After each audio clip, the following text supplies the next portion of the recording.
Hola a todos, queridas oyentes, hermanos y amigos. Seguimos disfrutando la tercera semana de Alimento Diario, serie Palabra, Vida y Edificación. Título del tomo: El enviado de Dios. Autor Pedro Dong. Título de la semana: El pan que descendió del cielo y da vida al mundo. Día jueves. Leer con oración. Porque no tenemos lucha contra sangre y carne, sino contra principados, contra potestades, contra los gobernadores de las tinieblas de este siglo, contra huestes espirituales de maldad en las regiones celestes. Efesios capítulo 6, versículo 12. Repetimos: porque no tenemos lucha contra sangre y carne, sino contra principados, contra potestades, contra los gobernadores de las tinieblas de este siglo, contra huestes espirituales de maldad en las regiones celestes. Amén.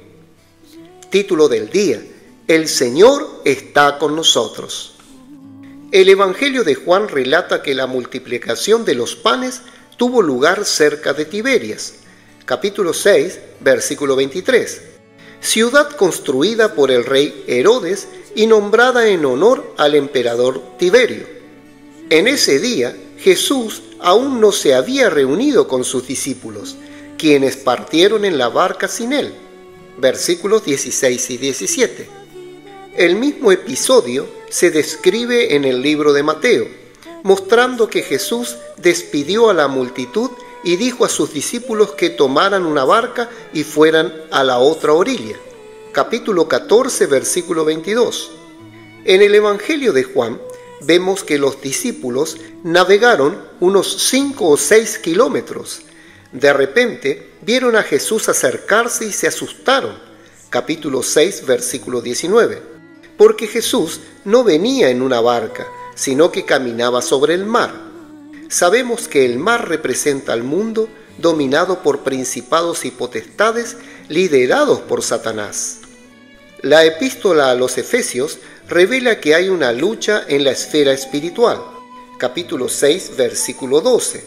Las notas para este versículo en la versión King James actualizada enfatizan que el sistema mundial está controlado por una jerarquía angelical caída. Los gobernantes del mundo de las tinieblas controlan todos los sistemas de las naciones. Este es el mundo en el que vivimos. El Evangelio de Juan relata que el mar estaba agitado.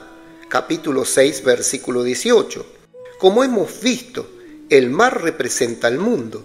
La barca representa la iglesia que está en el mundo, pero no es parte de él. Juan capítulo 17, versículo 14. Estamos en el mundo, pero no somos del mundo. La barca está sobre las aguas del mar, pero las aguas no están dentro de la barca. Si entra agua de mar, la barca se hundirá. Por tanto, no pongamos cosas mundanas en la iglesia. La barca necesita seguir su ruta hasta llegar a su destino. Con Jesús en la barca llegaremos allí. A medida que la obra de Dios avanza, las fuerzas espirituales del mal intensifican su oposición. La barca con los discípulos representa la iglesia, que como hemos visto, está en el mundo, pero no pertenece a él. La iglesia es el instrumento utilizado por Dios para realizar su obra. Para cumplir su misión, mientras sufre los ataques del diablo, la iglesia necesita la presencia de Jesús.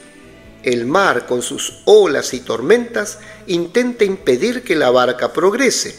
El viento sopla y el mar se agita para impedir que la iglesia avance y alcance su destino. Si la iglesia no avanza, no causa preocupación a la potestad de las tinieblas.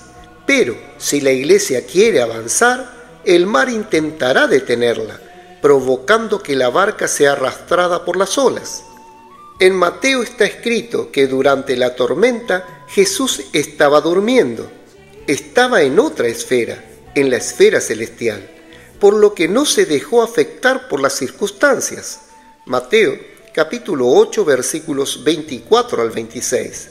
Los vientos provocados por los principados y potestades que actúan en el aire y la tormenta levantada por los demonios que tienen su morada en el mar buscan impedir el avance de la barca. Todo el ejército de la potestad de las tinieblas lucha contra el avance de la iglesia. Por eso surgen ataques del enemigo que quieren frustrar el progreso de la iglesia. El enemigo quiere asustarnos, pero no nos atemoricemos porque Jesús está durmiendo dentro de la barca. Al despertar, Él nos dice: hombres de poca fe, yo estoy aquí. El Señor está siempre con nosotros. ¡Aleluya! El viento del mundo siempre se opone al avance de la barca. No nos engañemos, el mundo nunca será nuestro aliado. En medio de olas y fuertes vientos, Pedro también caminó sobre las aguas. Él siempre fue una persona impulsiva. Quiso caminar sobre las aguas y se lo pidió al Señor.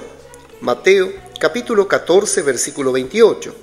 Jesús le respondió: ven. Versículo 29. Entonces Pedro salió de la barca y caminó sobre las aguas. Cuando sintió la fuerza del viento, tuvo miedo, su fe flaqueó y comenzó a hundirse.